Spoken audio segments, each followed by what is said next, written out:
Hello, everyone, and welcome to Particular. Hello, Julia. Hello. Hello, Anastasia. How are you? I'm good. I'm really excited for our guest today. So maybe you can introduce her? Oh, yes, I can. We have Amanda Baker with us today. She's a story strategist, she's a storyteller, and she's a creator of methodology, and it's called Five Stories Methodology. She's done a TED Talk, and she's a writer, and she is pregnant. And that is important because we are going to be talking to her about her methodology, about the ways to tell your story or your brand story through five distinct steps, and also about being creative, being a creative entrepreneur, and being pregnant and preparing for motherhood. So let's listen. Amanda, hello, and welcome to Particular. How are you today? No. Hey, thanks for having me. Yeah, I'm good. I'm good. I'm feeling good. Been for a lovely walk, eating some food, got a nice glass of lemon squash next to me. So yeah, so far so good. I'm feeling, and I'm here with you. So having this wonderful conversation, which I have been looking forward to. So yeah, thank you for having me. Thank you for coming. And I think before we ask you to introduce yourself, I want to ask you a question that we usually ask all our guests. So, can you rate your creativity from 1 to 10? Either today or this week, you can decide the duration. So, yeah, how would you rate it? 1 to 10, gosh. And obviously like 10 being top, one being bottom, yeah. Yeah. Yes, and you can be honest. You can be Just honest. checking it. Yeah. Well, Yeah. in all honesty, I've been in a little bit of a creative uh like I don't know what you call it. I'm just gonna express it in that way. Like it's been quite. I'm going through a transition with my business at the moment. I'm also like over halfway through pregnancy with my first child, which is Yay, definitely. I know. congratulations. Yeah, it's Thank you so much. exciting. I'm still processing like all of the like I mean, I'm just like, oh my gosh, I'm becoming a mother. Like, I'm technically a mum now with this little human growing in my belly. It's just so weird. It's so odd. It's so It's odd, but big, yeah. exciting.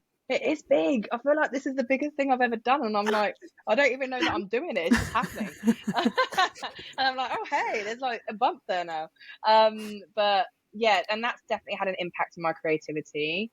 I think highs and lows when it comes to being creative, right? But I guess to be to rate myself, I'd probably say this week way better than last week because I wasn't very well last week. So this week I'll probably say, I need to be kinder to myself, so I'm going to give myself a 7.5. Yeah, Okay. Okay, Okay. that's So that was 7.5. the precise. so that was the kindness premium. What did you want to Mm, say in the beginning? probably 3. Oh, that's a big kindness premium. I know, You're I'm very kind trying. to yourself. I'm trying. I think it's so Yeah. important that I was even saying to my friends the other day, I was like, "Oh, we need to be kinder to ourselves, man. Why do we beat ourselves up all the time? Why do we always make ourselves feel bad for just being who we are in that moment? It just doesn't make Mhm. sense. And the only person we're hurting is ourselves. So yeah, I'm trying to practice that. So I thought, you know what? You've given me an opportunity to practice that right now. So yeah, 7.5. Let's go with that. Okay, we'll take that. We'll take that. She We'll was take that. kind to herself. Yes. Yes. Very good. I'm encouraging Yeah. kindness to ourselves. Come on, if that's one thing that people can take away from this pod, be kind to yourself today. Give yourself a compliment. Look in the mirror and tell yourself that you look bloody great. Or I don't know, you like that t-shirt, wear it, whatever, you know. Okay, cool. Yeah, that's certainly something we need to do more often. But it's really hard Mm, to do as well, I must say. But yeah. yeah, Amanda, I want to take responsibility of me and Julia and give it to you to introduce yourself and tell us what you do, what's your business about, and Mm. yeah, we can go from there. Thank you. I always get whenever people say, right, you're going to introduce yourself, I'm just like, oh, please. I like it when people do it for me. It sounds better. I feel like we all maybe feel like that in some way, We right? will do that in the intro. that we're going to Okay, record cool. without you, so you can listen to that afterwards. Oh, I'm excited. I'm excited. I always get goosebumps when other people talk about who I am and what I do. I'm just like, oh, that sounds good. I'm nicking that. So yeah, I'm Amanda Baker, and I am a storytelling expert. And the work that I do is with this methodology called the 5 stories. And the 5 stories is a methodology that I created to help people and businesses learn how to tell their story by breaking it down into 5.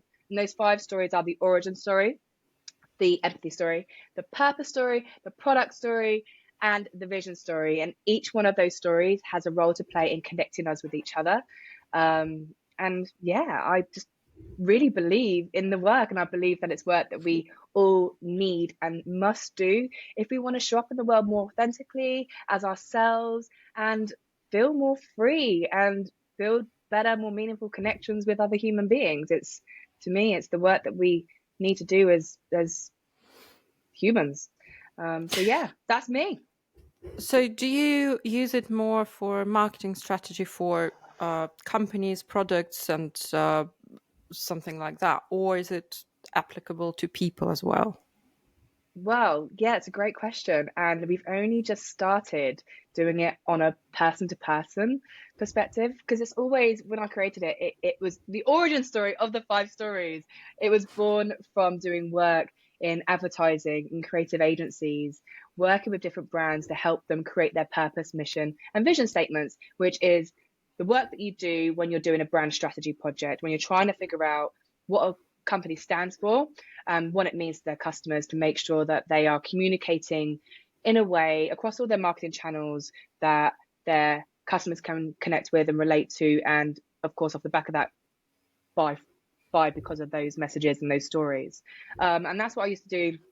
I was on a CV, a brand strategist. And that's where the work of 5 stories came from, because I was always right. I was spending days writing, like doing the research, listening to the company and the founders and the key stakeholders and the CEO and all the leaders tell me their story from their perspective. Like, this is who we are. This is why we matter. This is what we do.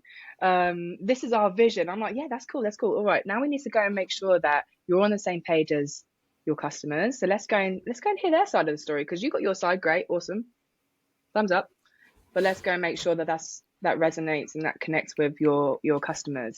So then we'd go and do all of this research, listen to their customers, ask them questions off the back of that, the insight that we got from the workshops with the leadership team. And then what we do, or what I would do specifically, is I would then work out, okay, well, what's the story that they share together, the company and the audience? What are the things, what are the values they share? What are the beliefs they share? What are the experiences they share that can bring the company and who they are and what they stand for together with their customers, which will in time drive more sales and create better, more meaningful connections, communities, for example. And what I would find is when I present, so I'd spend days writing these purpose, mission, and vision statements, and they'd literally be like that much copy. And like, the company that I'd work for would get paid a shit ton of money for it. Like, I'm talking like 6 figures, like big money. And then I'd present it to like the leadership team, and they'd just be like, yeah, that's great, tick box. And I'm like, this is more than a tick box. Like, come on, this is who you are and what you stand for. Tick box? Like, are you shitting me? Like, no, it's not. It's so much more than that. This is your heartbeat. This is how you build your culture. This is the foundation for everything that you stand for and how you communicate it to the world. You need to believe this shit. Like, you need to feel this stuff. Because you know what? Your customers feel this too. And if you don't believe this as leaders, then what the hell are you doing here? Just to fill your pockets? Like, no, I'm not cool with that. So that's kind of like how, and then I was just like, well, and then as we started getting approached by lots of different purpose-driven startups and scale-up companies who cannot afford to be paying 80 to 100K for an agency to do brand strategy work. And in my view, it's just not fair. Like, they should get access to this too. And there's so many businesses that fail. Like 90% of startups fail in the first 3 years. My previous companies were one of those, and it's mainly because of lack of product market fit. But what does that mean when you break it down? Lack of product market fit means you're telling the wrong story to the wrong group of people. Like, you've just got your communications wrong. You've just got your story wrong. Like, you haven't done the work. So 5 stories was just like, okay, well, how do you tell your story? And just like, yeah, you need to tell your story. All these marketing strategy people are like, yeah, you just need to tell your story, man. I'm like, give people a way, like give people a map for that. So that's how the 5 stories came about. Because I was like, actually, do you know what? The story breaks down. It's not purpose and mission and vision, like that still stands, and there's still so many agencies that deliver that work, and some do it great, some don't. But you know, that's cool. That's the way it's kind of always been done. But I'm like, no, it's more. It's more than that. There's Each story has a role to play in connecting a business or a person who's building their personal brand around because they're a coach or something like that, for example. Each story has a role to play in connecting that company with the people it's telling that story to. And I also think that we need to make this work more accessible. We need to make it more fun. We need to make it more like something like a practice, something that businesses and people can go back to time and time and time again, because things are always going to change. The world is changing, people are changing, needs are changing, wants are changing, what we care about is changing. Where do you go when things are changing? When you're just like, oh my God, oh, it's not working anymore. Where do you go when you're just like lost and confused about what you're actually doing and why you're doing the work? There's nowhere to go. So that's why 5 stories exist, because I believe that that's the map back to who we are and what we stand for as businesses and as people. And on each of the methodologies, so you, or not methodologies, but types of stories, can you elaborate a little bit on each of them? Yeah, so let's start with the first one, which is origins. The origin story is all about the journey and the beginning. So it's, why did you start? Like, let's talk about it from a business perspective. Why did you, and if we're working with founders or leaders who are kind of at the helm of this business, like driving this business and the creators of the company, the origin story is always about the beginning. What inspired you to start this business? What experiences did you go through, or what happened to you as a creator, as a founder, that made you want to start this business because you wanted to solve a problem or do something better than how it's already been done? So I've just kind of given you my origin story for 5 stories, and the purpose rolled into all of it, and also a bit of empathy as well. So, well, yeah, go for it, can Julie. I ask you something? What inspired you to start the business or the company or something? But the most honest answer probably to that is, I just needed more money or something like that, because why else to start a business? Yeah, I mean, it's different. It's different for everybody. The people that just want more money aren't people that I want to work with, if I'm completely honest with you. If it's just for profit, if it's just to fill your pockets, like, nah. I work with people who are starting companies because they want to make people's lives better in some way, big or small. They're doing good in the world. They are purpose-driven, impact-driven. They want to actually make meaning in the world. So the people that are just like, I just want to make more money, I'm just like, that's great. That's great. Good luck with that. Like, well, how would you give me advice on how to access this story within myself? Because what I'm trying to say is, usually everybody tells this, why are you doing this? What's the underlying passion, or what is it that's driving you? But when you think about it, it's often very difficult to see it yourself. oh It's yes. often like, I just need to do something and I'm not sure. It's hard to see yourself from the outside, right? It's hard to just get one thing and say, this is what's driving me. Usually it's a lot of intertwined things. I don't know, questions to ask oneself or something else. Yeah. So are you talking about it from like a personal perspective? Let's talk about personal perspective. Yeah. Yeah. Cool. That's cool. So the way we work is we'd always do like an introduction, like meet with the person that we're unpacking the story for and helping them to understand it and learn how to tell it. So the origin questions are always going to be bespoke for that individual because of what we heard in that introduction. But typically questions that we'll ask is, talk to me about your experiences growing up. Like, who inspired you growing up? Talk to me about the most meaningful moments in your career that have led to you becoming who you are today.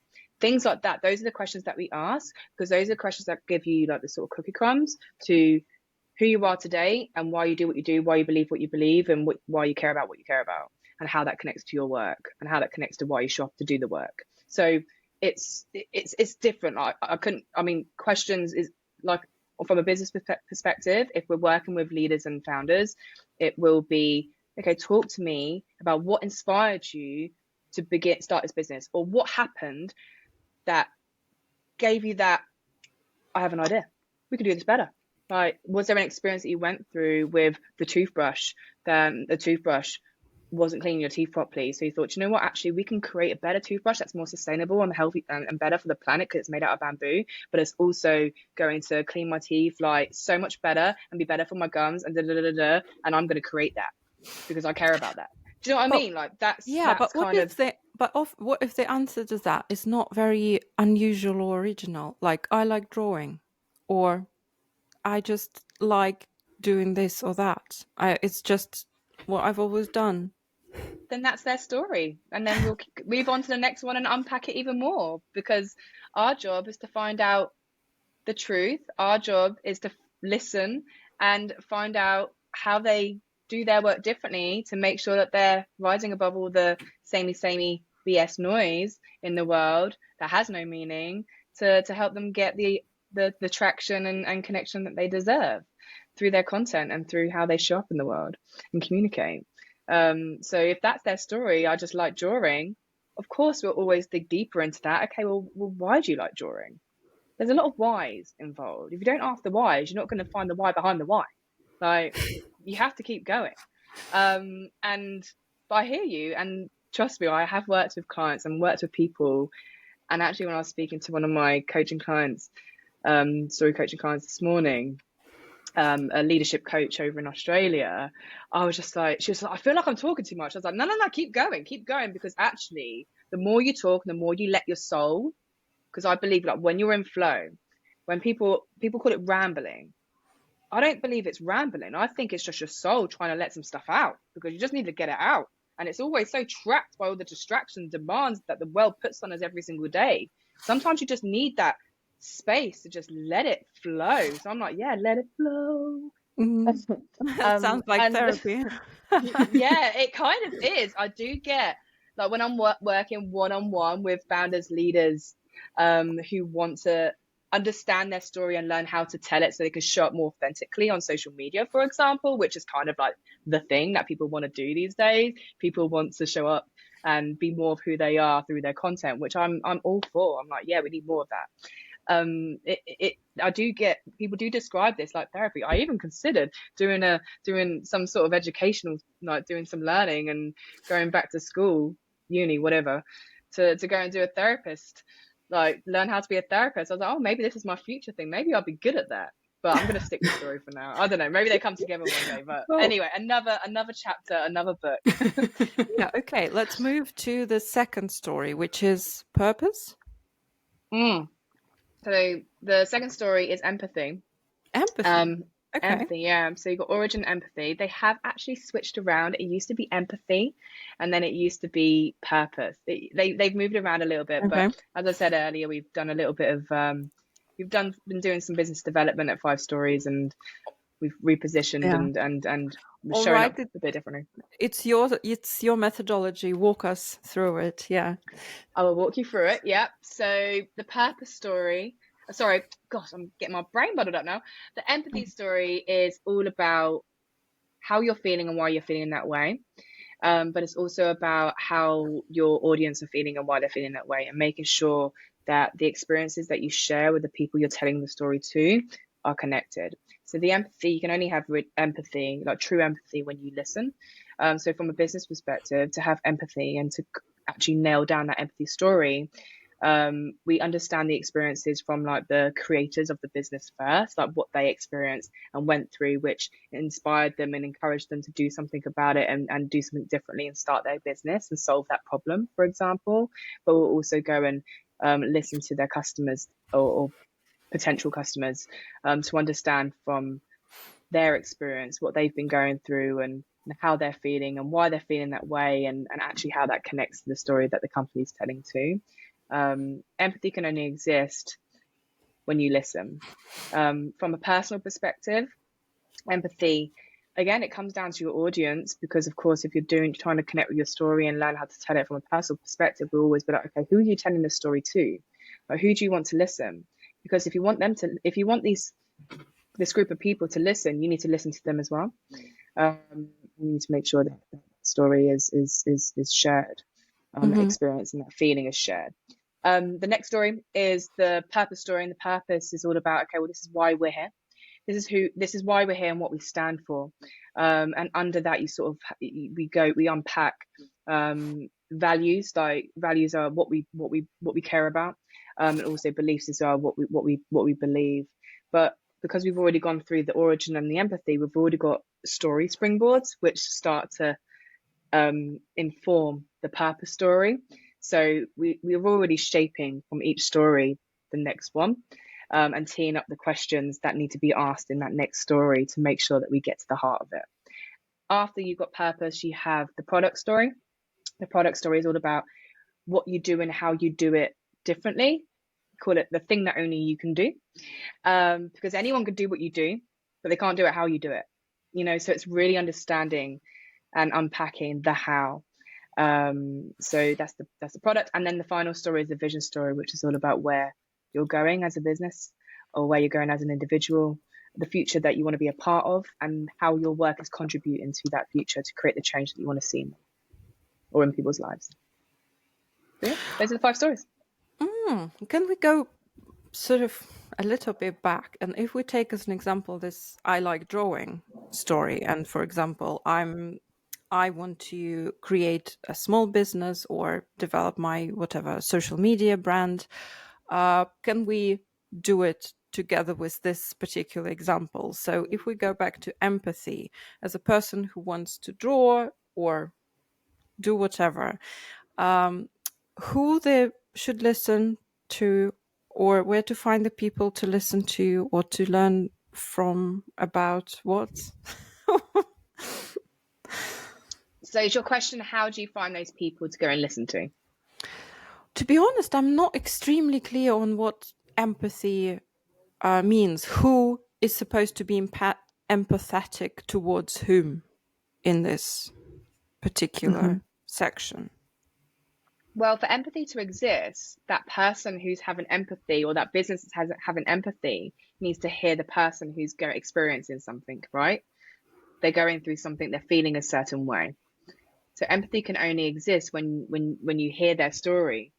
And for a business to hear the story, they need to actually physically listen, like in a focus group or on a one-on-one conversation with a call, with someone. And then they need to integrate that into their story. So it's basically the potential clients. So they listen to them. Research. The audience. The customers. Yeah, their audience. Yeah.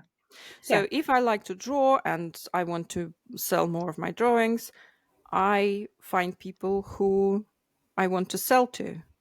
Yeah, exactly. That leads us to thinking about what the market is for my product, right? So correct. Yeah. Why is it this step, and why is it not much further along the story development? Because I think once at the point where I just know my origin story, I already have to jump into who am I selling to and who is the focus, who is the target audience, which is kind of quite advanced. It's an advanced step.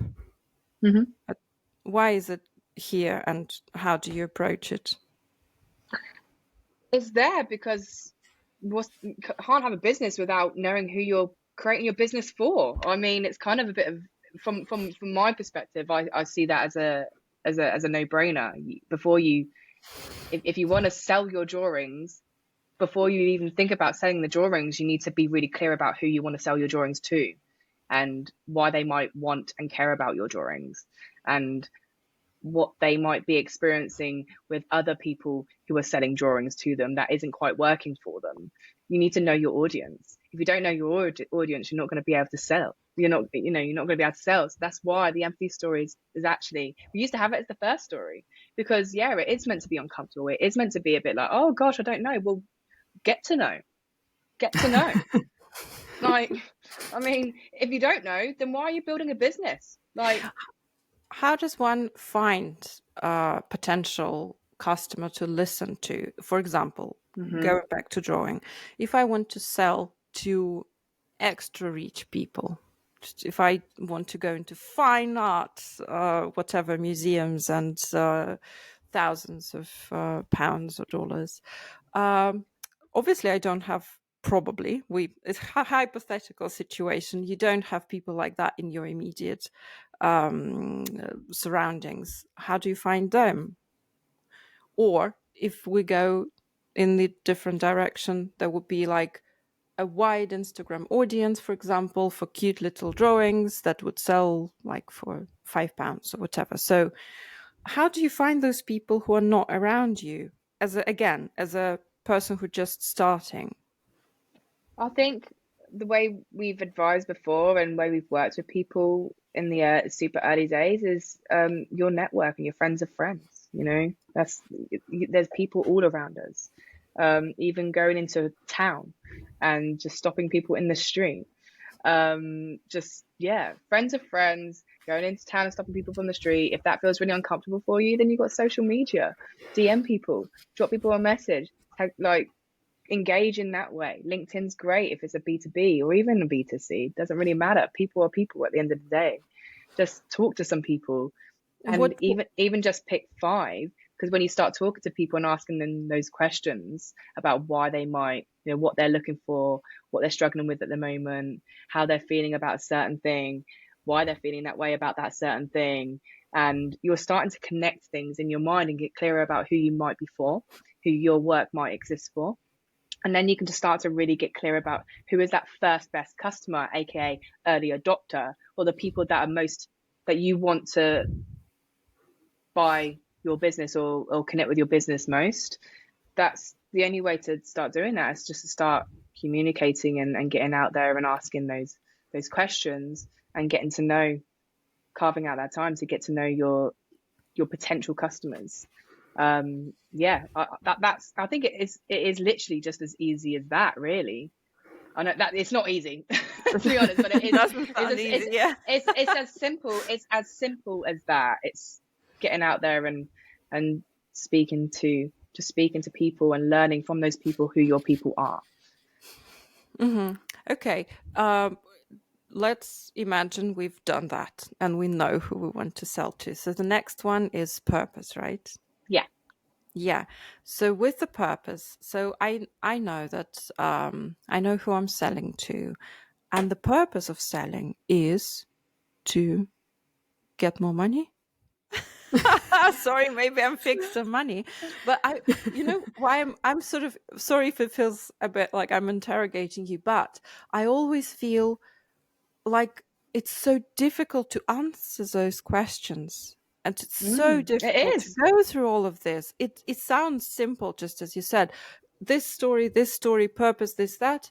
And then when you sit down and think, nothing comes to mind, because it's just too much work, too much inner workings to go through. And I feel like the support should be given at every step. And I don't know.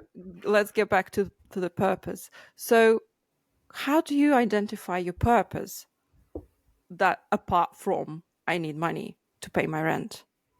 Yeah, your purpose really comes down to why you're starting that business. It comes down to the meaning behind it. It comes down to the why.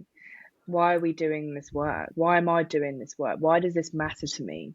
But also, why does this matter to my audience too? It is hard work, and it's not for everybody. Some people do just want to start a business to go make money, and that's cool. And there's many people out there that do it that way and do want to do it that way, and they're very content and they're happy to do it that way, and that's cool. Those are those people, and those are those businesses. But the businesses that we work with specifically are the businesses that want more connection and want to actually show up with more meaning, and they want they're purpose driven, they're impact driven, they want to create change in the world, they want to make an impact, they want to make the world a better place and leave it better than how it was when they arrived, by creating something, by doing something different.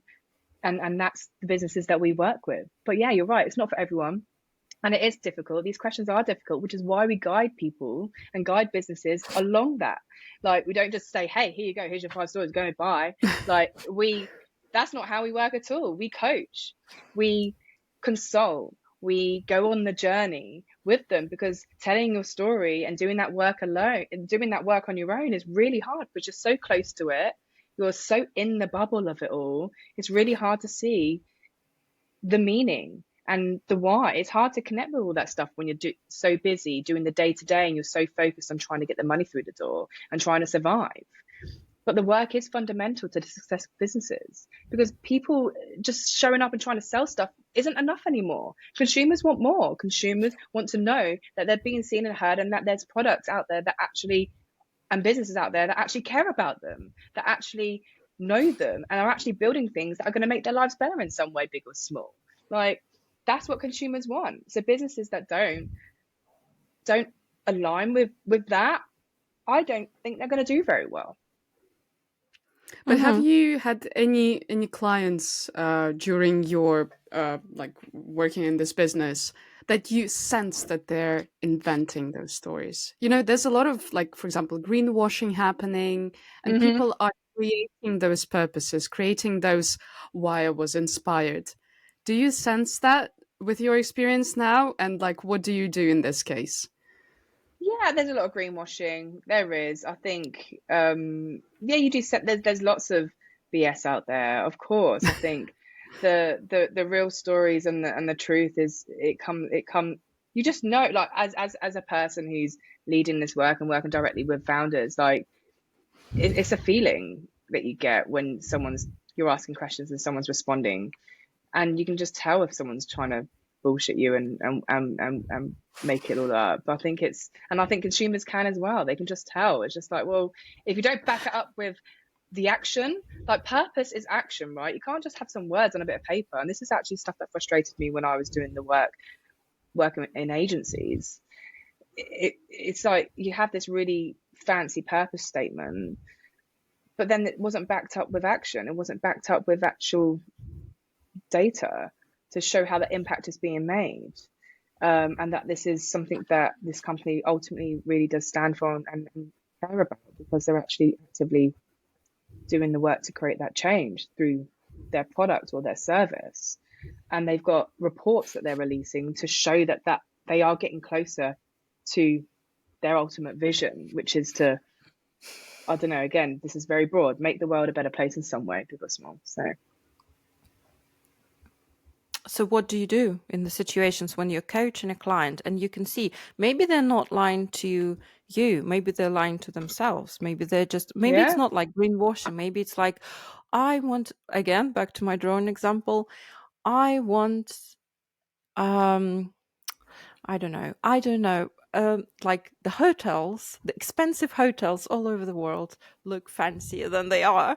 For example, I don't know, some sort of artsy fartsy purpose, but if you kind of go deeper in depth, that will be for ego or for something else, which still could be true, but what is presentable to the world is not as true. What would you do with a client like that who is not prepared to tell the truth, not only to you but to themselves, maybe?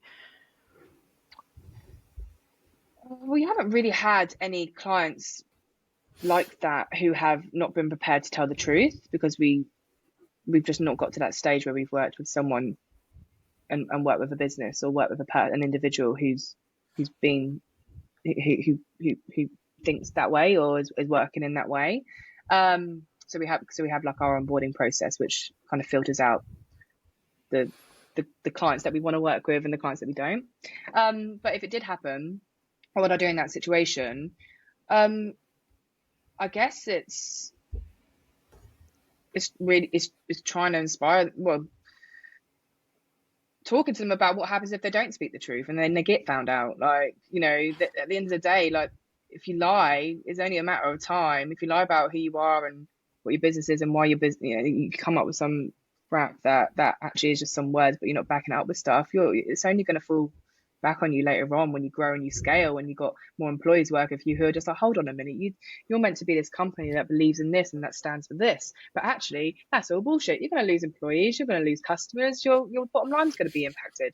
It's only a matter of time before that happens. So I guess it would be some kind of like tough conversations with the leaders, and also a decision for us as a business whether we want to continue going forward with the company that doesn't want to be truthful and authentic and wants to lie, because that goes against our values. So to be honest, I'd probably, if they didn't want to do the work the way the work should be done in what I would consider the right way, I wouldn't want to continue working with them. So yeah. That's really, really impressive when you see businesses that stand by their values in like in reality, because there's a lot of, beautiful websites. Here are our values, here's what we stand for. And then you find out that basically there's the percentage of the staff is like mostly men. It's a Yeah. toxic environment, blah, blah. Yeah. So that's a lot of happening. But I wanted There to, is. before we move on from the purpose, I wanted to ask, so what is the purpose behind your business then? So, Purpose. Yeah. yeah, Go on. so there's stories. Why do you want to help people create their stories? Oh, I love it when people ask me this question. I was actually on a walk earlier, like talking about this just to myself on a voice note, answering questions for myself. So Oh, yeah, that's a great good timing. tip, by Yeah, the yeah. way, tip for preparing. Yeah. Yeah, I do. Like, actually, when I do work with coaching clients and work with other businesses, it always kind of, the work that I do inspires me to do the work for myself and my business as well. And it's a constant practice. It's not a one-time thing, because as you were saying, Julia, like things get so busy, things happen, you get distracted, even in our cash flow issues, especially in the early days where you're having to really trying to make decisions that are going to get in the cash just quickly because you're going to be having a baby in 3 months, for example. Do you know what I mean? Like that, there's stuff that can really, really knock you off your purpose and distract you and demand you in different ways. And so, which is why it's always important to connect back to that work. So what's our purpose? So why do we do 5 stories? Why is this work with 5 stories so important? The work is so important because in today's world, I think we're all craving connection more than ever before. I think we're all craving more meaning from and value from the content that we're seeing. And we see a lot of content every day, and from the conversations that we have with people, I think we really all, and it's a basic human need, is to feel connected to other people and feel connected to other things, whether that's a business or a person. Like, that's what we want. We want to feel seen, we want to feel understood, we want to feel heard. But you can only feel seen, heard and understood when you know your story, and when you hear your story in other stories. And that's why I think the work is so important, and that's fundamentally why this work is so important, because the more we learn how to tell our stories and the more we practice that, the more we give each other, whether it's a business to a business or a business to a person or a person to a person, the more we give each other permission to tell theirs, the more we give people permission to tell their story.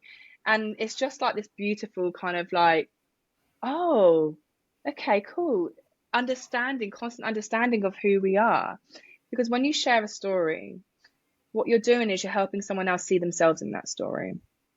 And that's the magic of it. Because it's just like we're on this planet, always constantly, we all share a journey. And that journey is figuring out who we are. And a lot of us die not knowing who we are. Like, most of us do actually die actually not ever knowing who we are.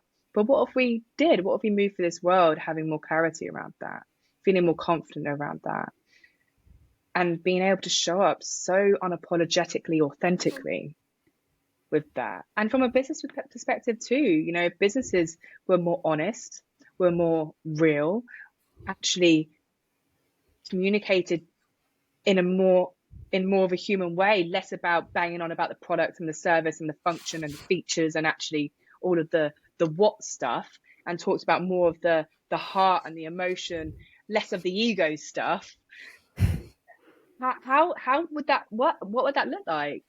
You know, would employees feel more buzzed about going to work? Would they want to show up more? Would they want to work harder and be a part of that working day more with other people? Would they want to, you know, would that make them more connected to the mission with the business, and make them want to, you know, tell their friends and talk about it more? Would, in my mind, I'm just like, the story is the compass, and the story is the vehicle. It really is. It's everything, really. Without our stories, like, who are we? Who even are we? I don't know. That's getting deep. Yeah. It is deep, but it is deep. But I think your methodology would really like greatly apply in relationships as well, and also as a way of filtering people when you like start dating. Imagine a date where you would ask a person, okay, here we go. Here's the methodology I'm using. Tell me your 5 stories. Let's start from the origin, for example. You're not the first person that said that, you know. My business coach was just like, 5 stories for dating apps. I'm like, yeah. I think that could be a cool niche. Yeah. It could. I'm trying not to overwhelm myself though. I'm trying to stay focused. Okay. But I'm with you. I think that's the beauty of, and which is why we've gone through this bit of this transition. And why also I talk about it in this deep way, and then segue into for a person, for an individual and business. I think that's how, you know, it is 5 stories for businesses, 5 stories for individuals. At the moment we're doing it from like a brand perspective. It's like under the branding umbrella. But you're right, when it comes down to connection and belonging, and finding connection with the people that you're actually genuinely connected to, like the 5 stories is a great map. It's a great way. It's like a connection map to bring 2 people who actually do share experiences together and share values and share beliefs. It's, yeah, I mean, if it doesn't exist, then you heard it here first, folks. Like, you know, new business in the making.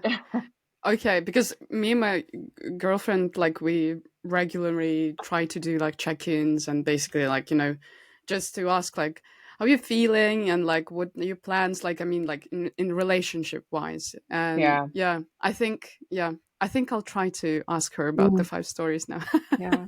Now for your next meeting in your calendar, you can put in the questions as well. Yeah. Yeah, we can pilot that. That could be a new product story under the 5 stories. Yeah. Oh, by the way, so next step is product, isn't it? Yes. Where were we at? Purpose, weren't we? Yeah. Product. So we talked about purpose, now product. Okay, I'm drawing. So what should I know? What should I ask myself to find out what my product is? Well, a lot of the time when we come into the product story, when we work with businesses and also people as well on an individual level, it's always quite overcomplicated. Like, there's always like, because we work typically, or have done in the past, with lots of sort of tech companies who love to just throw in the acronyms and all these buzzwords that are only known in their industry, and it's just like, what does that even mean? And I guess that's the question that we ask a lot under product. It's like, okay, but what does that mean for your audience? What does that mean for your potential customers?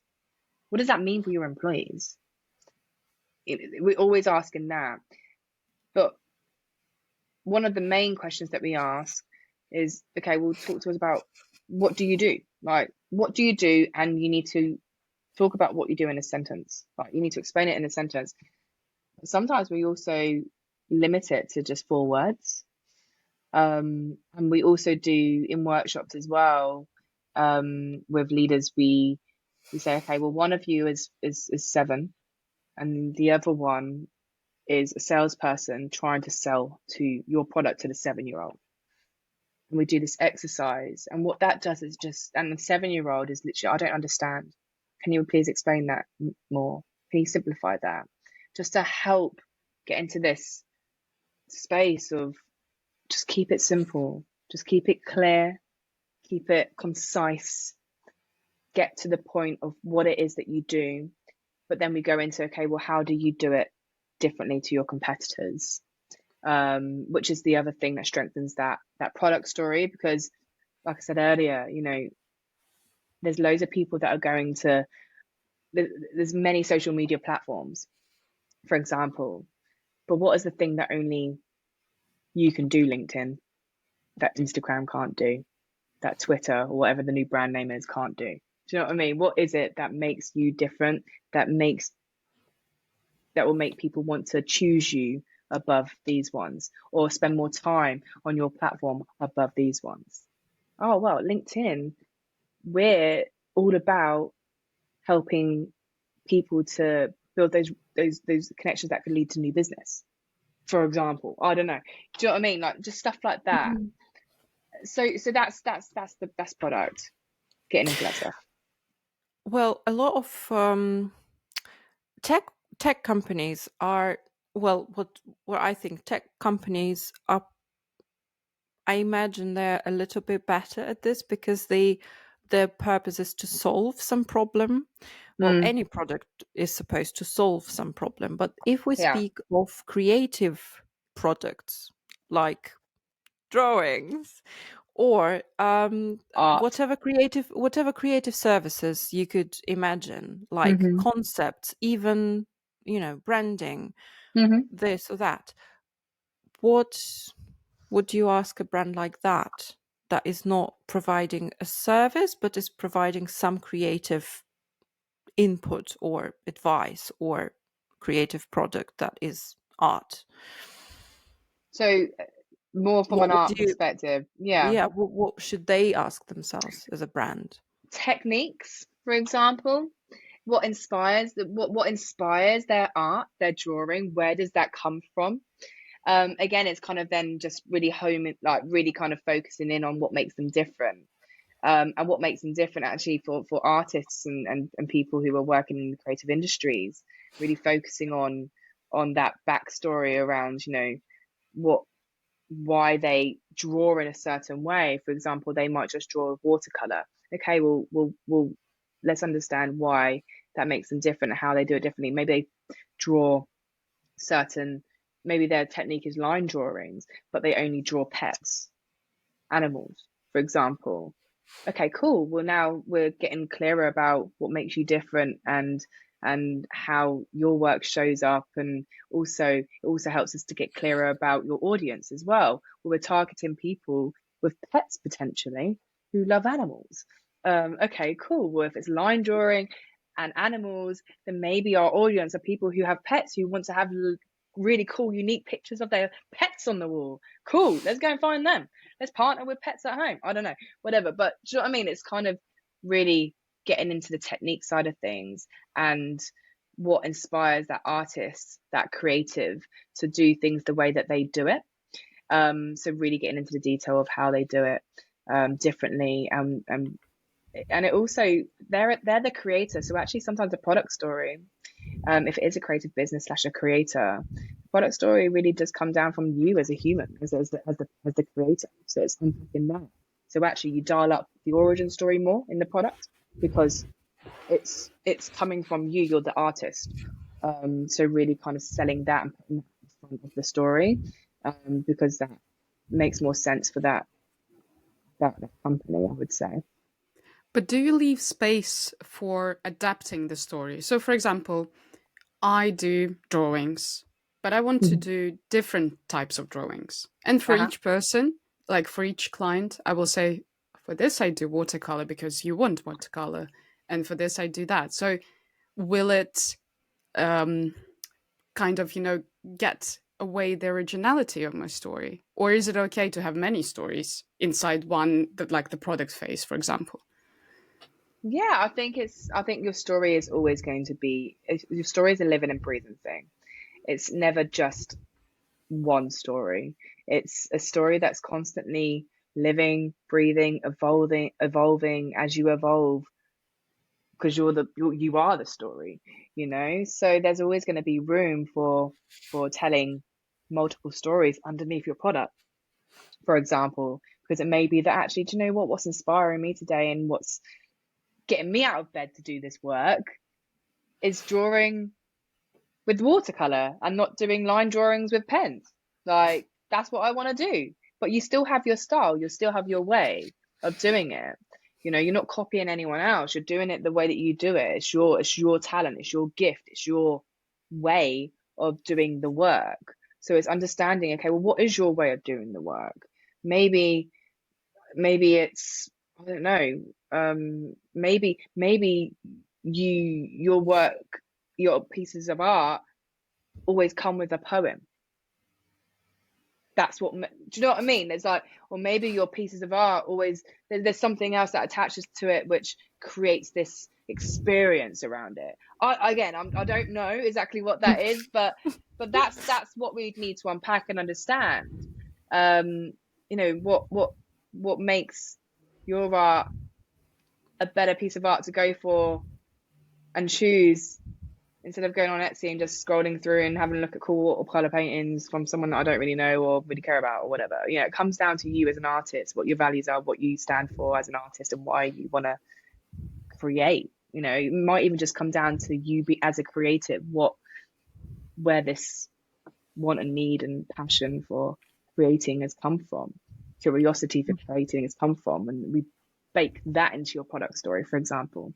But yeah, Like, there's for loads of example, different ways. if you're selling your experience, for example, as a creator, I don't know, you're Yeah, telling stories as well, like on TikTok, you like, maybe you could consider that selling your experience as well because it shaped you. yeah, So yeah, I think all those stages, it's really cool that they combine in themselves a very big, like what you would usually get a big boring report. It really yeah, combines into five cool personal stories. But the next yeah. one is vision. That's it. Yeah, I love it. Yeah, you got it. You got it. You got it. Yeah, the next one is vision. And the vision story is all about, well, we could do it from a business perspective. It could be about the change they want to create and the future they want to be a part of and see, and how their service or their product is contributing towards that change. For example, one of our past clients was a company called Ocean Bottle, and they're a bottle that, for every one bottle, it collects 1,000 plastic bottles from the ocean. And also their bottles, the bottom part is made out of ocean-bound plastic. And they're all about, well, we're not going to stop until there's no more plastic in the ocean. Like, that's their vision, basically. Their vision is for a world where there's ocean-bound plastic doesn't exist anymore. But the oceans are clear and clean, and coral is thriving, and life is, you know, turtles aren't dying, and, you know, do you know what I mean, all of that good stuff. So from a business perspective, that would be the vision, but also from a personal perspective as well. I'm actually working with some people at the moment on their vision story, and actually it could just be your goals. Like, how do you want your life to feel? How do you want your day-to-day to feel? Like, do you know what? My vision is to only be working 3 days a week, and I want to be living in Jamaica, and I want to be like chilling, doing work that brings me joy, making enough money so I can pay for my beautiful little place on the beach and enjoy life. That's my vision. Cool, great, amazing. Like, visions come in all different shapes and sizes.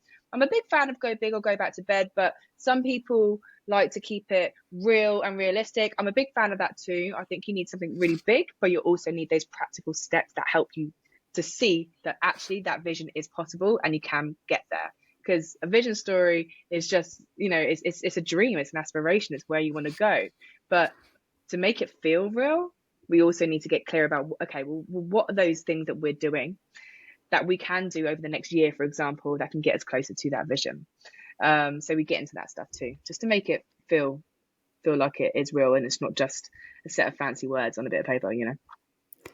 So what's the vision of your business? Every business with a story? And you're not going to stop until every business has a story? Yeah, you got it. You got it. You took the words right out of my mouth. Yeah, so it's for everyone, every business, every person doing the good in the world to experience the power of telling their story. So yeah, that's and it's experience the power, because, and we've specifically chosen those words because telling your story is an experience, and it is powerful when you get into the rhythm, when you know how. And that's the problem.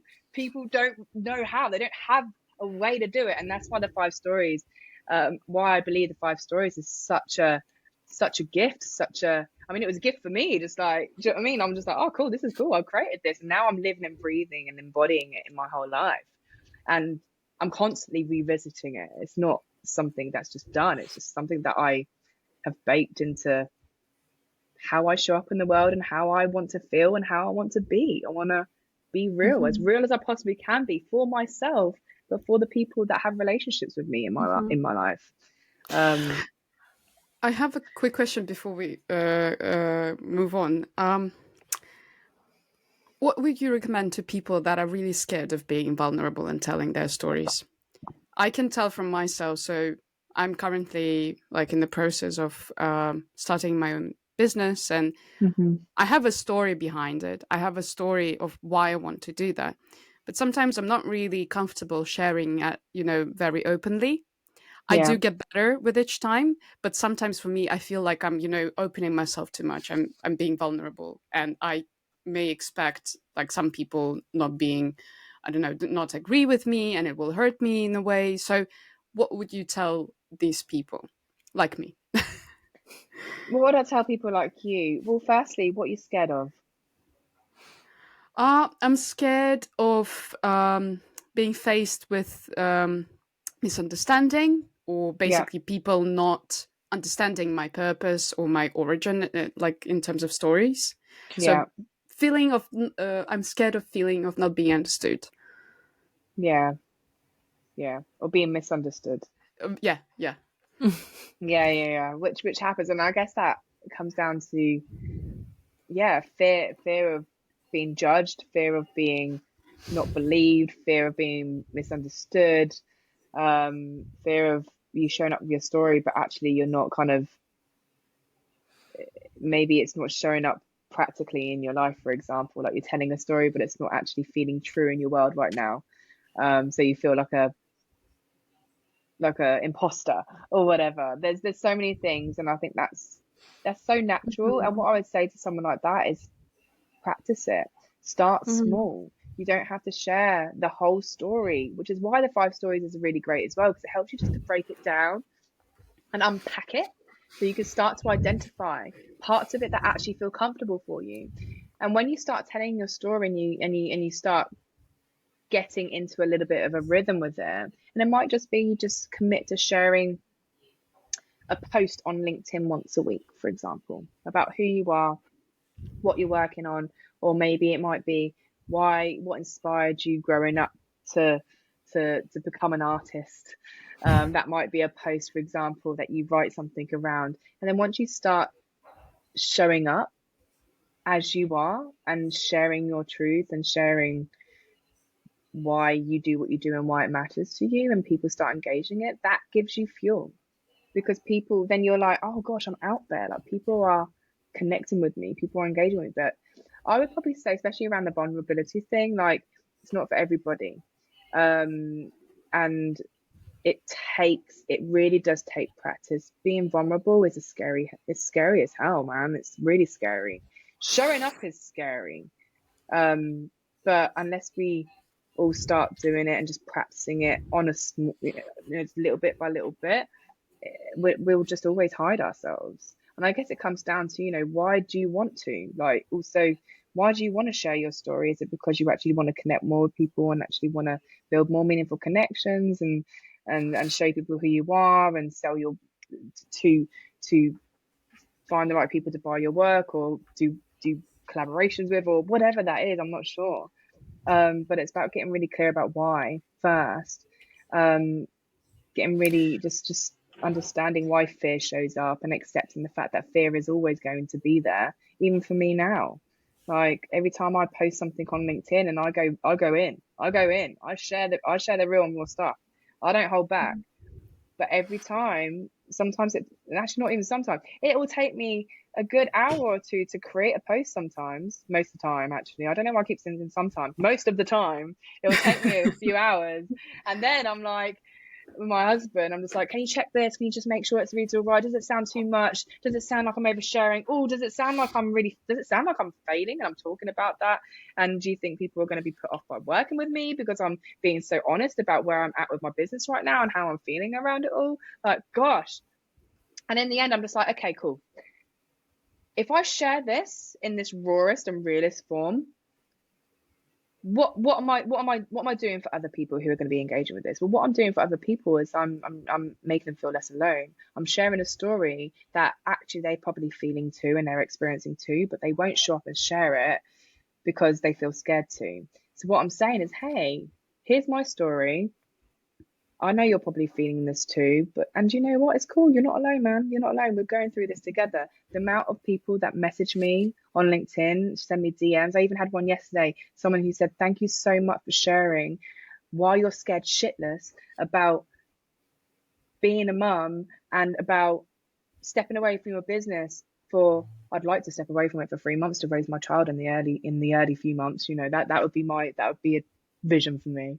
Right now, financially, it doesn't look great, but you know, I've shared this story really openly about why I'm scared shitless about becoming a mum, and also becoming a mum who's an entrepreneur and a business owner as well, whose business is not. I've done a TED talk, yes. I've been running 5 Star. I've got a great methodology that people are buying, yes, but not enough. Like, you know, it's tough, but because I faced my fear. Fear's there. Fear's always there. But fear has a role to play, you know. But it's about me saying to fear, hey, hold up. Do you know what? Like, you need to, I want to share my truth. I want to show up and connect with people because I want to. I want to help people. I want to show people that they're not alone. And this is all a part of my work. This is why I'm here. This is my purpose. So when we do that, the magic happens. That person messaged me, was just like, you've given me hope. Like, you sharing your story today has made me feel less alone and has given me hope. That is worth that fear. That is worth those 2 hours. Didn't lead to any money, no. But it did lead to a real, authentic, emotional connection with someone. And that's what it's about. The money will come. The money will come. Make meaning, the money will come. I really do believe that. And I think connections as well. The stronger connection you build, the longer way it will go. I mean, like in terms of business, I think like the connections that we spend more time investing really does convert into money. And even if it's not our like main priority, but yeah, I think it's valuable. But you mentioned 100%. that the tech talk. How did it combine with your fear? Gosh, that TED talk. How did it combine with my fear? Oh, I nearly pulled out of it a few times, if I'm honest. The TED talk was actually meant to be in February. It then got moved. Thankfully, it got moved to May. I found out I was pregnant in February, and then I've never been pregnant before, so I didn't really know what to expect, and I just felt sick all the time. And I felt low on energy all the time, and I was emotional and crying all the time. But the worst thing was the exhaustion and that constant feeling of nausea, like, was constant for a good 3 months. I literally stopped getting that nausea a week before the TED talk. So it took me I had so much fear around writing that. So much fear. Fear that I was going to fail, fear that I wasn't worthy of being on that stage, fear that looking at the rest of the speakers, 2 of them have book deals, one of them works at Google, high up in Google, the other one works high up in Deloitte, like the other one is an ex-footballer, the other one does incredible work in Tourette's and ADHD. Like, I'm just like, these are people who are like incredible, and then there's me. And then there's me. Who the fuck am I? Like, you know, what have I done? I've got sod all following. I've made fuck all money, really, in the grand scheme of things. And I'm pregnant and I'm really struggling right now. And my business is going through a massive pivot. And now I'm standing on I've been invited to stand on a TEDx stage because someone's seen something in me, which is amazing. I'm very grateful for that. But now shit, I've got to go and do this talk. I need to make sure that this is the best thing that's ever going to come from me. Well, hopefully there's going to be other great things, but I need to give it my all. And I really struggled with that. Really struggled, not just because of the pregnancy symptoms, but wow, the anxiety and the fear of failing and the fear of not being good enough, the imposter syndrome, all of that. Which imposter syndrome, I mentioned that in my TED talk, it is fear of not being wanted, fear of perfectionism, fear of not being good enough, fear of not being enough. I really felt all of that, and it was really hard to navigate. And how I got through that was I had a coach. I had a coach that would really kind of hold up a mirror and support me with navigating all of that and crafting my talk. There was about 28 drafts of that TED talk. 28. And it got to a point where I was just so overwhelmed with all of the writing that I'd done, I just couldn't even look at it. And I couldn't even rehearse it or practice it until sort of the last sort of month leading up to it. I'd used to go for walks and just used to go and stand in the forest and rehearse it to trees. That was my thing. Because I just really struggled I needed air to make me feel less nauseous. And I just needed to get out of my flat where I work, where my husband works, and we're constantly in each other's space. It was difficult. It was really difficult. And also no money coming in, that was difficult too. And the fact that I've just found out I'm pregnant and I'm going to be a mum at some point this year, like, whew, yeah, that was a lot. That was a lot. But I did it, and I've had some really great feedback, and I'm really proud of myself. Like, so proud of myself. It was very emotional experience. Every word was from the heart and soul. And that talk felt for me like a pivotal moment in my life and my business. And it really made me believe in myself again. Like, I really do feel like being invited to do that talk and doing it with all of the stuff going on in my life and all of the change and all of the fear, showing up to do that talk, I'm so proud of myself for not giving up. Because I'll tell you what, there were many mornings, many days where I was like, I just can't do this. I just can't. How did you get invited to the TED Talk? So I went on a podcast, and the person that was hosting the podcast invited me to do the TED, and they were hosting the TEDx. So yeah, that's basically how. Did a talk like this, and then at the end of it, we're hosting a TEDx all on how to be true to who you are. I think you'd be great, blah blah blah, and that was that. And I was just like, really? Okay, cool. When? Oh, in a few months. What? Oh, and then it got moved, thankfully. Yeah, wow. Yeah, well, that's great. Just to tell people, come to podcasts more. Come talk on podcasts. Yes. You don't know what happens. You never know. Yeah. So how are you feeling now, physically, first of all? Physically, I'm feeling good. I'm feeling much more in my body, and I'm feeling very excited now. I went through a stage of feeling really, I mean, fear's always there. Like I said, it's always going to be there. Like, that's all part of being human, and I've accepted that it's always going to be there. And I, have my little chats with fear, like, hey, I know you're here to do your thing, but I got this, man. You can back off a little bit. Just stop having your beef with me. Just leave me alone. Have you written more letters to fear? Not recently, no. Well, I journal most days. Most days I wake up and I journal. I love writing.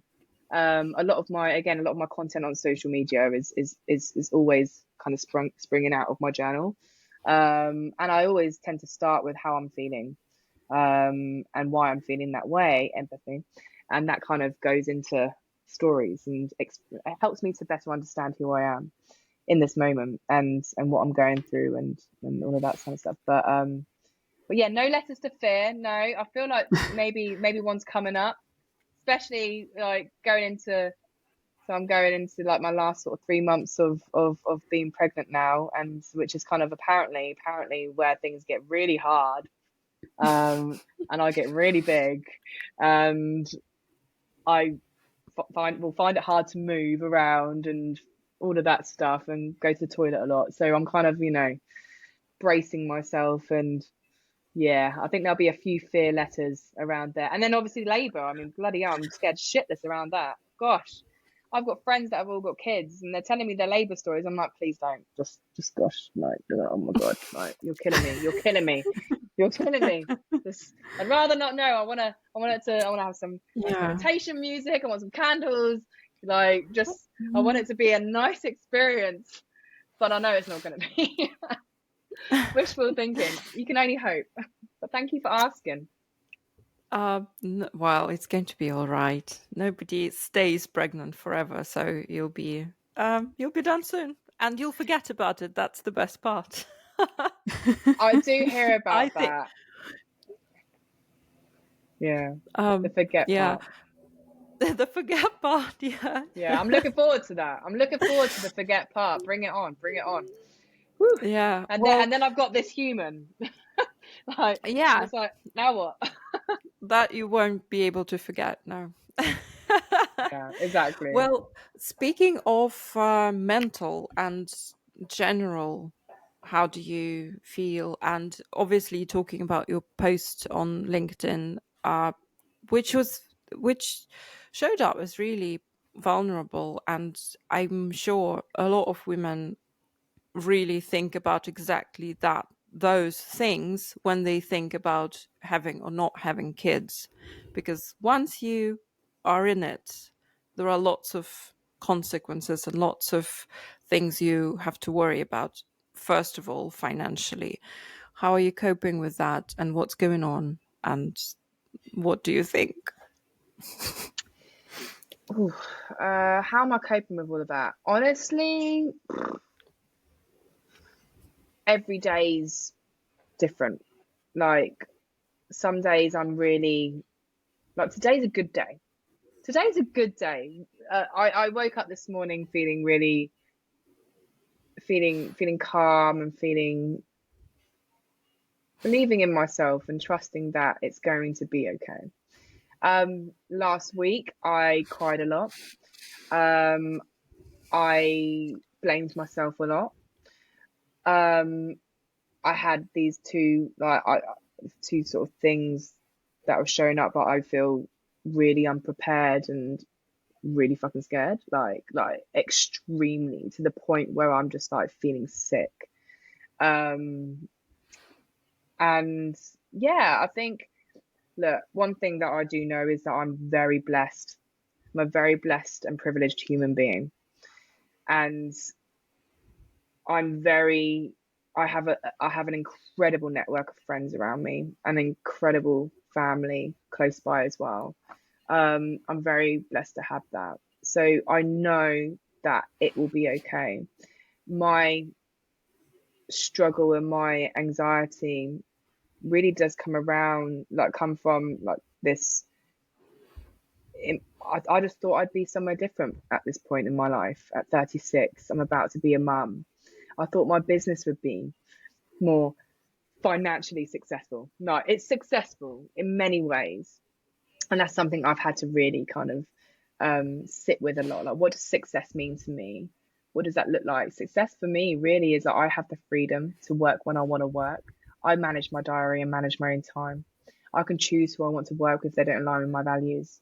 I mean, at the moment, of course, I'm working with as many amazing people and businesses as possible right now is definitely on high on my agenda, because I've got a maternity fund to save for, but because I'm not getting paid by anybody else, it's me paying me and my company paying me.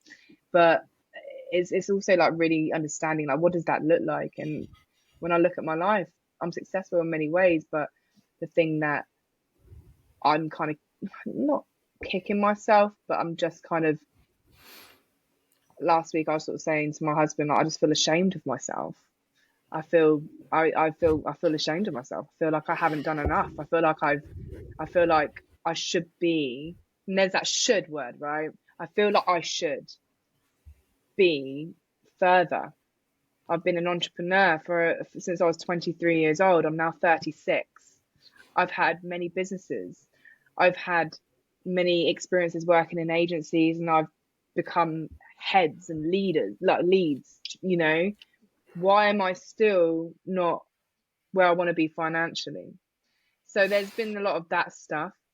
And I think when it comes to creating a business that is a creative business, it is tough for creatives because, creative work doesn't always, it takes longer for people to, it's easy, I think, for people to say, no, I don't need that right now. And that obviously impacts creative entrepreneurs, right? And I've really felt that over my journey. So yeah, there's that, which is like an ongoing thing, and I'm very aware of those feelings and those emotions that crop up. Waves, man, it's all waves, but overall, I'm feeling good, and I'm feeling excited about this new chapter. Yeah, it's gonna be messy, and it's gonna be like, it's gonna be messy, it's gonna be heavy, it's gonna be hard, but it's gonna be, oh, so full of love, like so full of love. And I'm so excited to experience that new kind of love. I'm absolutely buzzed for that. I'm so excited. Like, I even feel it already. I'm just like, I can feel this little human moving in my belly. It's such a weird, odd feeling, especially if I'm in the bath. I'm just like, oh, hello. Likes to move around more when I'm in the bath, but it is, yeah, this feeling of love I'm excited for. Yeah, well, in terms of planning and actually coping with that, well, the horizon of planning and things you can or cannot predict is shortening now, right? So it's just 3 months until you actually know what it's like and what it takes and how you're going to go about it. Yeah. So in 3 months, are you procrastinating? Are you able to focus? How are you dealing with this short amount of time that you still sort of feel you're in control of? Yeah, great question. I feel like Julia is talking from her experience. Maybe, maybe. Well, when I was pregnant, I felt it was Amazing. I want to some hear sort it. of my daughter's almost 10 now, so yeah, it was a long time ago. But Wow. I felt like the pregnancy time was sort of in limbo, in between time, because I was kind of gradually wrapping up my involvement in work and sort of, so I weren't planning any new projects or anything, big or exciting. I Yeah. started planning, sort of reducing my ambitions or Yeah. whatever I thought. Yeah. So you kind of gradually wrapping up and reducing your load, and Mm. you don't know when will be the next time when you'll be able to be like in full power, in full capacity to plan and be able to execute. So what do you think about that? Do you have something similar or is it different? Yeah, and I'd love to actually know from you, like, how long did a so how long of a maternity leave did you take, and yeah, Um, what was that like for you? And how did you navigate well, that with your own business? well, the thing is, it was, first of all, it was different time economically. Hmm. It was 2012, so things were Hmm. kind of much easier than even now for Yeah. me personally. And I ended up feeling like I'm on some sort of maternity leave all the way up. She went to school when she was 4. Wow. So it was sort of very gradual, kind of taking on more and more work gradually, but I still Yeah. felt very much trapped in the need of, arranging my life around the main the main Hmm. issue, the child. And obviously the childcare is very expensive before they go to school. So you, for the full 4 years before she went to school, I felt like I was mainly on maternity leave and just trying to do bits and bobs here and there, and sort of just to stay in the business a little bit, doing part-time here, doing little projects, and being really, I had to take it slow. I had the Mm, support of my husband, uh, financially, which is the most important part. hmm. Uh, but that doesn't make it much easier. Um, and I No. don't know what's your situation is. Um, Yeah, well, thank you so much for sharing, because I can, yeah, I guess for the moment, like my husband has a business as well, and that's also what's kind of given a lot of anxiety and pressure and stress and all of that on the financial side of things. Love, we've got love in abundance, we've got a roof over our head, we've got, we're able to put food on the table, and my husband and I, we're very loving people, like affectionate people. So that's baby's that's gonna get a really lot of good. Yeah, baby's gonna get a lot of that. So but yeah, financially, I mean, even for him at the moment, like his business is actually doing very well, because he works in the industry of conservatory renovations. So his job renovates conservatories, especially at the moment where a lot of people aren't moving, and then instead of moving, buying a new house and upsizing, they're doing more home improvements. He's getting quite a good bit of business in. He's just rebranded with a little help from me, and also got a new website and all that kind of stuff. So his business is actually doing well, and it's good at the moment, because it's relieving. It's making me feel less, so much less pressure. Um, but that's only happened in the last couple of months.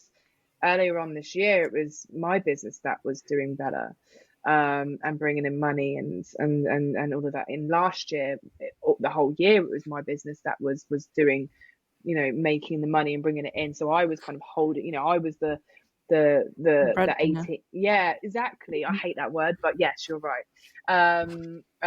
But there's no other word to really sustain it, really, is there? It's just like the person that brings in the Yeah, most money.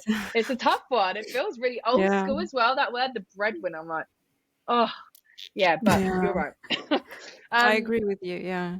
yeah.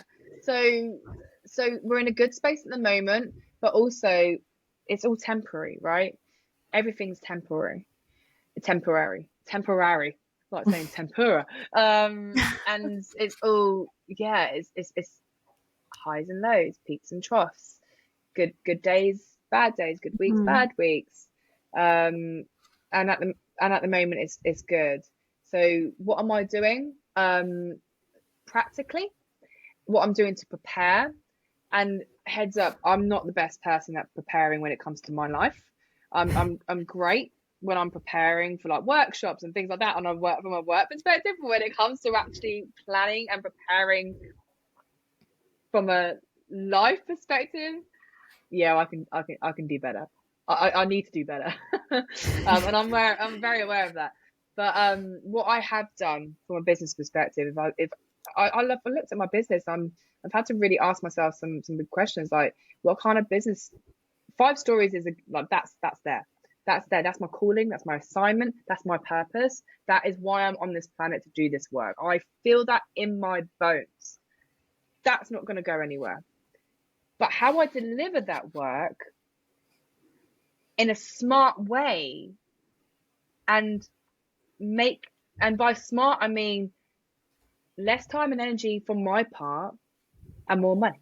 Like that's the thing. Like what's going to take less time and energy from me, but bring in more money, and still deliver that exquisite and value and impact and change and experience that the work that I do is so known for, and that we get told from all of our testimonials that we hear, like that people work with us for.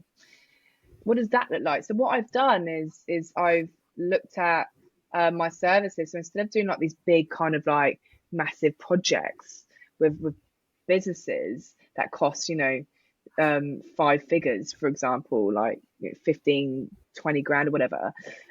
It's like, okay, well, how can we make it more accessible? Because it needs to be. But also, how can we work one-on-one? Because I love working one-on-one with people to help them with their personal story and work and help them connect it with their business story, because they're a consultant, or they're a freelancer, or they're creative, or they're starting something that's quite boutique or something like that, or a community or whatever. I love working with individuals in that way. So I was like, okay, cool, let's offer some of these services, package it up under a program. So we've now just launched these one-on-one story coaching programs where people will work with me. But also I've got another 2 people who are trained in the methodology, and I want to start training more people in the 5 stories methodology so they can become 5 stories coaches. So I create a course that trains up other people who are strategists, who are storytellers, who are personal branders, all these people out there. I find the best and I bring them on. I'm like, right, let's train you up in this work. And that becomes a course that they pay for, but then off the back of it, they get leads because of the 5 stories brand. So that's how I'm thinking about it. I've got a book that I'm writing that I'm going to be launching next year. Haven't got a publishing deal yet, but my TED Talk was that opportunity to, let's do the TED Talk. That will support with getting the publishing deal. Let's write the book as much as possible, and then we can start going out and getting that deal and getting that out into market. And I've also got a platform that has been made for about 2 years now. But what that platform is it's a course. So people will sign up, and mainly this is going to be positioned to founders and communities with founders, so VCs, and also other founder communities that are out there, where these communities and these VCs want to create a better experience for their founders to help them and their businesses succeed. Well, cool. Partner with us. We've got a program that's already pre-made and pre-built. They go through this course at their own pace, but they also get one-on-one coaching with our story coaches, and they pay per founder, per business, for that membership. So that's how I'm thinking about the business. Smart.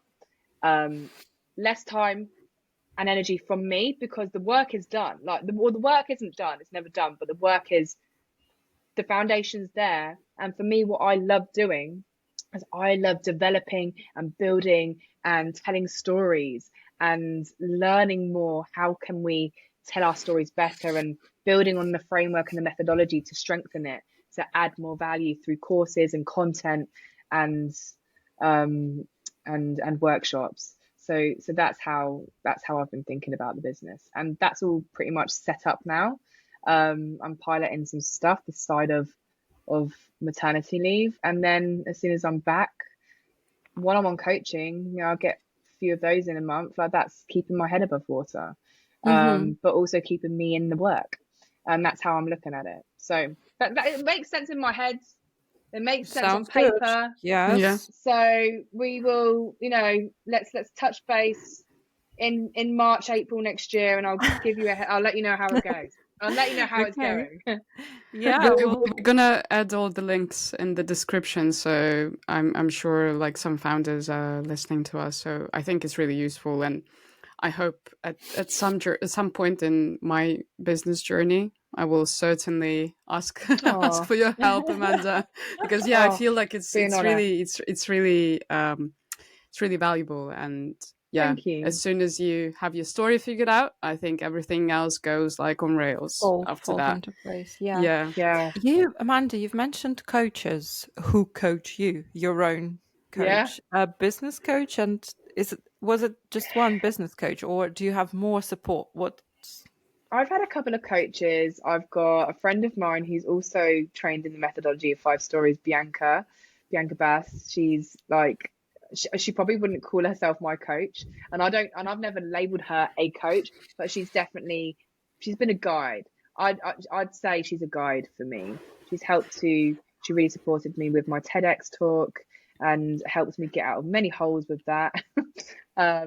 She's someone that I'll also work with. So because she knows the methodology and knows how to deliver the workshops and deliver the work, whenever I do the work for 5 stories or myself to reconnect with my story, to make sure that I'm showing up in the most authentic and true to myself way, I'll say, Bianca, we need to book in a session, and she'll do what I do for people and businesses on me and my business. So that's Bianca. I have a business coach, more in kind of like emotional but also financial. His name's Mark Seabright. He's also doing an MA in creative writing and storytelling. So he worked with us over the summer and has helped us with developing the methodology. He's another person that's trained in it all as well, but he's been my coach for about 6 years through other businesses that I've had. My lawyer, I wouldn't say he's my coach, but actually he gives me great advice. And he's been a friend of mine. He's got me out some messy holes with companies in the past, and founder breakups and all that kind of stuff, you know, dodgy investors.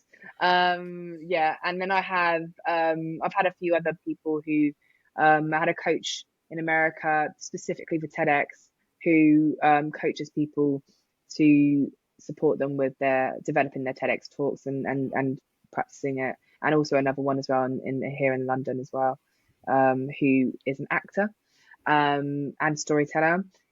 And when I was working on my TEDx talk, I knew her anyway because we've spoken about her working with 5 Stories and collaborating with us. But I was just like, actually, she's gonna be banging to support me with how I deliver the talk as myself, but also bringing a little bit of theatre as well, just to make it feel more fun. So yeah, I'm open to new coaches. Any recommendations from you, hit me up. I think it's important. I think having a business coach, having someone, it doesn't even have to be a business coach, having someone, especially if you're a solo founder, creative entrepreneur, like working from home, which, let's be honest, most of us are right now, having someone to just hold a container that you can just pour all of your shit into, like you know what I mean? Like sometimes you just need to let it out. And I mean, my poor husband, sometimes I just go off on one. He doesn't even give me permission. He doesn't. I'm just going. I'm just like you're just gonna have to sit and hold this container and just hold it. Like just hold it. I know it's really heavy, but I need to pour it somewhere. And I'm like, okay, cool, bye. Thank you, I love you. Right, what's for dinner? But honestly, it's so important to, like, yeah, it's so important just to have those people that see you bigger than you see yourself, that are there when times are tough and times are hard, that are there to remind you about who you really are, and that the work that you're doing and why you're doing it, and who and why you're the person to do this work. It's so important to have those people in your life. And I love this. This is what Bianca actually and I were talking about the other day. She was just like, we need people that put us in the path of our power. We need people that will put us in the path of our power. So yeah, we need to have our eyes and hearts open and our ears open to meet these people. They're there, they're everywhere. It's just about being aware and listening and making sure that, you know, we're ready for them. Like, because sounds similar to the empathy stage in the stories. Yeah, it does. I love how you're kind of like aware of the stories now. You're like connecting it up with what I'm saying. I can sense the similarities here. We've almost created our drawing business today, so we have. Yeah, I feel like we've done good. Yeah. We need a name now. What's the name? Let's call it something. Name. Yeah, well, particular drawings. There we go. Particular drawings. Yes, that's so particular. Yeah, I love that. There's a story in that for sure. Yeah, let's do it. Oh, that's really cool. Shall we move to the recommendations part, since we are recommending coaches? And yes, so we asked you, Amanda, to come up with one book, one film, and one campaign, or it can be a brand in your case, maybe like some of your clients as well, in no particular order. You can start from whatever you want to. Oh gosh, I didn't even think about this. One book. You're the first person that honestly admitted to that, because sometimes I can feel that people didn't prepare that and they're just coming off like, I knew it was there.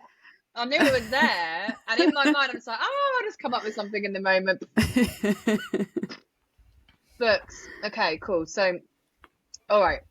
A book that I'm listening to right now, which I think is a beautiful. So just for the listeners and for you both as well, I'm not the best reader. Like when it comes to reading a book, I get bored. I get bored. I love people reading to me. So my husband, we have our own little book club. It's called Book Club. Like we go to bed. It's kind of like our way to go to bed at a decent time and actually switch off and come off of all the screens. Like so, we have Book Club. We have kind of way overdue. So actually, we need a new book to read because we finished the last one. Anyway, the book that I'm listening to at the moment is called Honey Baby Mine, by, excuse me, I'm just gonna find out exactly who it's by because I completely have forgotten their name. But she's an actor, Laura Dern, and her mother Diane Ladd. So they are mother and daughter. It's a whole book which is about their conversations from their walks, because Laura's mum has cancer and she's only been given 6 months to live. So, but they said that if she starts doing walks and getting more oxygen into her lungs, that it could extend that time. So they've created this whole book off the back of their walks. So they're just getting to know each other and each other's stories. And it's beautiful. It's just such a beautiful book, incredible storytelling. If anyone wants to have some, inspiration there. So yeah, only came out, I think, a month ago. So recommend that. What was the next one? Sorry, podcast. Film. This podcast. No, film. I recommend this podcast, particular. There we go. Film. Oh gosh, film. What have I watched recently? Or maybe series of your choice. Oh gosh, if you knew what I was watching at the moment, I'm watching Gossip Girl at the moment, just because it's just that numb. That's so good. I know, it's so good. Why have I never watched it? Like I'm watching. Like my husband's just like, "Why are you watching this shit?" And then I'll see him, and he sat down watching it. He's like, "Who's that? What's going on there? Why did they break up?" I'm just like, "Don't skip my programs and then come and sit next to me and get involved." So I'm watching Gossip Girl at the moment. I love it. I just love it. I love stuff like that. It is really cringy, but I also love Blake Lively as well. Like she's just a legend. So yeah, I'm watching that at the moment. I wouldn't say that's what I'd recommend. This Is Us, in terms of like storytelling and human connection. This Is Us. If you haven't watched it, 100% watch it. I'm still working my way through it. There's so many series. There's so many episodes. It's quite a lot. And I'm also watching The Witcher. Like I love stuff like that. It's what I watch with my husband. I'm the kind of person, I love watching loads of different stuff. Like yesterday we watched this new film that was on Netflix, which was about the telescope that looks out to space. The new telescope, I can't remember what it's called. James Webb. That. Me and my husband have sat there, we're watching, we're just like proper emotional about, wow, like that's incredible. Like it worked, it went up there, it's there. We've seen pictures of like different galaxies, and I'm just like, this is madness. Why are we stressing over what for dinner? Like what we're having for dinner? Like, do you know what I mean? Like we're great. So there's that. And what was the other one? An ad campaign, or you can tell us about a brand, for example, that you're really interested in right now. In terms of storytelling. I have actually come across a few campaigns, but even just, and I can share them with you so you can pop them in the thing that I would say is an example of powerful, incredible storytelling that we need more of in the world from brands. So I'll share this with you because I think that'd be good to put in the show notes. But off the top of my head, I don't know if I should claim this baby brain. But in terms of actual companies that I think are doing really great work at telling brands, there's a company called Fertility, which is all about, they have a line, it's called "You're Not Overreacting." And it's all about helping women to better understand their egg count and their hormones and all of that kind of stuff, and whether they're going to struggle to have children one day, and just getting rid of all the bullshit out there.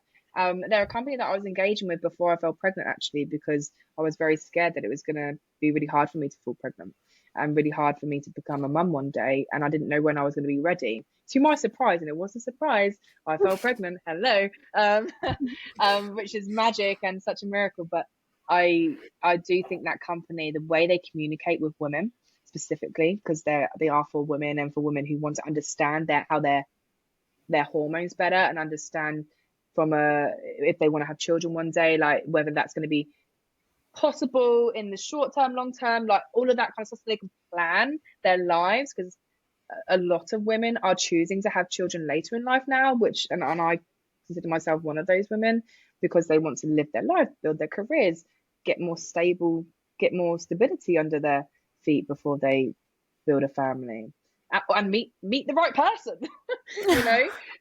And that too, which is really important. Not to everybody, but to a lot of people. So yeah, fertility is definitely one that really connected with me. And I would recommend. I love that line. You're not overreacting. Like acting. Ah, genius. I'm like, that is empathy story 101. That is empathy story that nailed. Yeah. We will put that all in the description. Yeah, fertility I've seen, and they have really good branding as well, like visually, so it's worth checking. Yeah, it really sure. is so cool, isn't it? Yeah, it's so cool. It's such a cool brand. I'm just like, oh man, I wish I was involved in that branding project. That would have been fun. And their ad as well. It's really cool with all the dancing and all the I'm just like, it's just engaging. And that's what a great story does, right? A great story holds us and makes us feel felt. Like that's how I always describe it. Like, what does the great story do? It holds the person who's listening to it, and it makes that person feel felt, feel understood. So yeah, we'll leave it there. Yeah.